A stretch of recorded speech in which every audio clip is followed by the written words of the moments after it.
So this one is about actually before I started at Guinness, but it's meant to explain something. So when I was offered the job at Guinness and I went back, one of the frequent comments I heard was, "I hope you're not going to drink the coffee."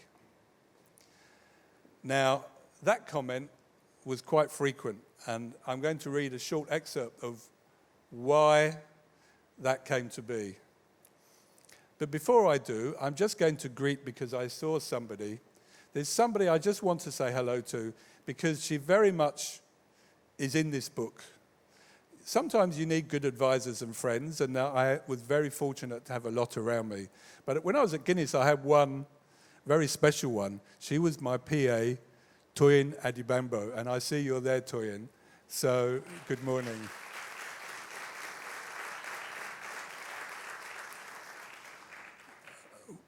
When I left Guinness, Toyin wrote me a beautiful letter, and in it she said something very wise. She said, "I will not be judged if I stay in Nigeria at my time at Guinness. I'll be judged about how I behave afterwards."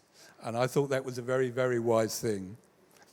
But the reason it's relevant is because when I did join Guinness, Toyin did not want to make my coffee. And I said, "No, those old stories are over with, and I want you to start making my coffee." But this is the story. And it goes back to the late 80s when IBB banned the importation of malt to conserve foreign exchange. Another decree that was damaging to the brewery industry at least was General Babangida's decree banning the import of malted barley. Up to that point, most states had their own brewery producing good local brews such as Champion, Trophy, Life, and Rock. Not that I would know, because as everyone here knows, I still only drink Guinness. Over 30 breweries provided strong local employment and revenue. But the upshot of that decree was that only Guinness and Heineken were able or prepared to invest in the R&D needed to develop drinkable beer out of local grains such as sorghum. So this delivered the two companies the golden opportunity to build dominance, so that by the mid-90s, their joint share was approaching 90%, and they were the two of the most capitalized companies on the Nigerian Stock Exchange.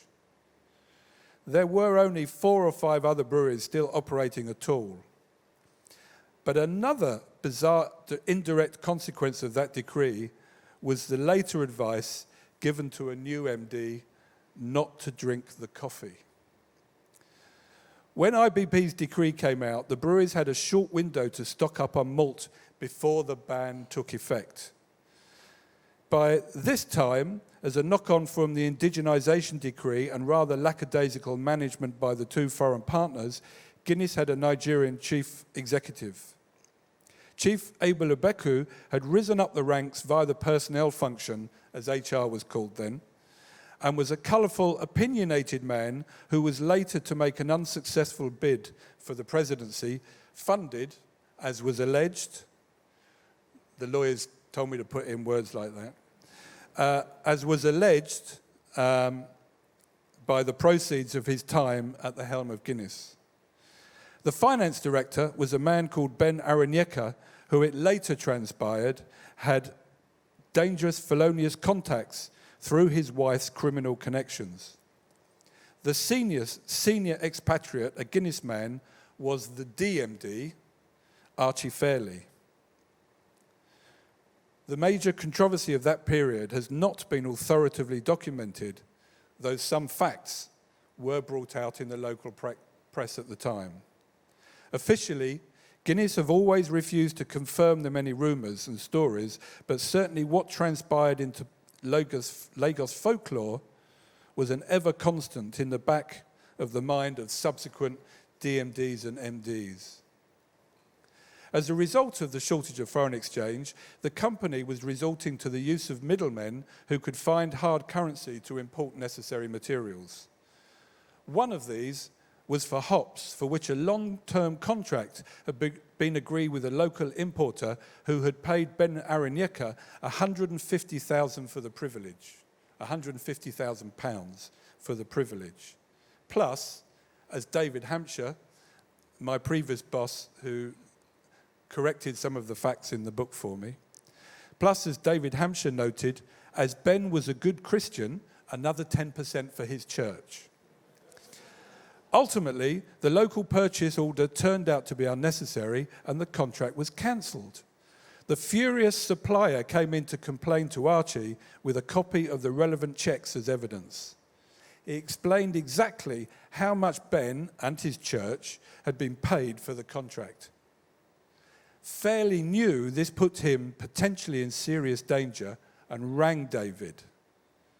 This was on a Thursday, and in the dangerous assumption that no one was aware that he possessed this information, it was agreed David would fly out on the Monday. He subsequently called David again to tell him that as he'd been coming into the office, the gates had opened to allow a car to exit, and he had been able to enter without stopping. And this had obviously saved his life, as several shots were fired, but missed the car as it had driven straight in. Rumours were already circulating within Guinness Nigeria, which had actually led to at least one ritual killing of an officer from the procurement department, presumably to silence him. The following day, Ben's wife Esther visited Archie at home. Apparently at social call, they had coffee.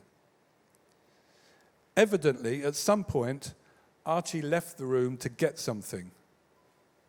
That night, he fell seriously ill with a mysterious sickness. After a series of late-night calls between David and the Guinness Company doctor, a medical evacuation was arranged, and with the help of the British High Commission, Archie Fairlie was flown home and treated. However, this was only after a serious scare when he started bleeding internally in the middle of the night. And were it not for decisive action by Guinness's contracted doctor, Bayo Adebayo, he would never have made the plane.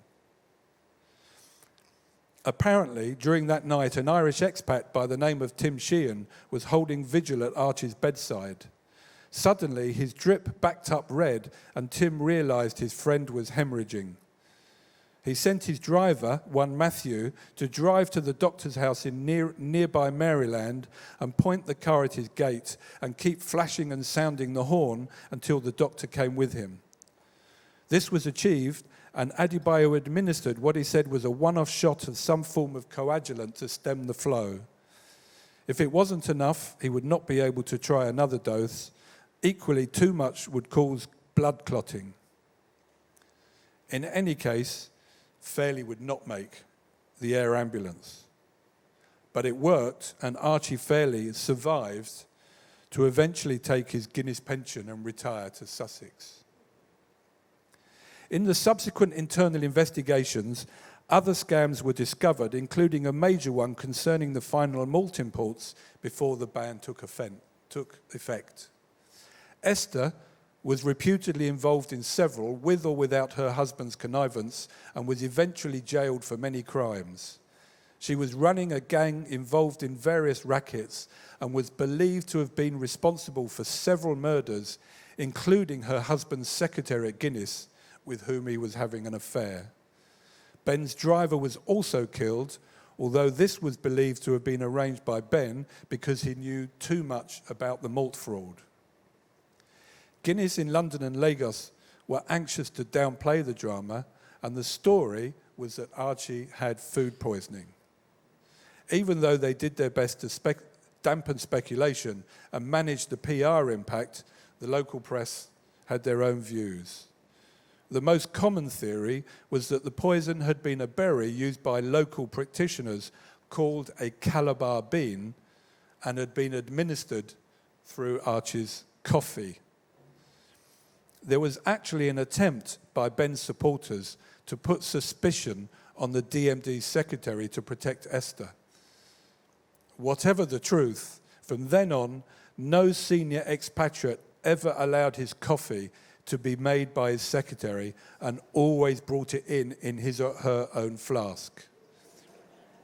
In any event, no secretaries wanted to make their boss tea or coffee again, in case something happened and they became a suspect or were coerced into delivering an unwholesome potion. Once my appointment was announced some 12 years after this incident, the story was still known enough that "I hope you aren't going to drink the coffee" was a frequent comment. That and other incidents had left Guinness with a tainted reputation. And then I turned up and Toyin started making my coffee. And I'm still here.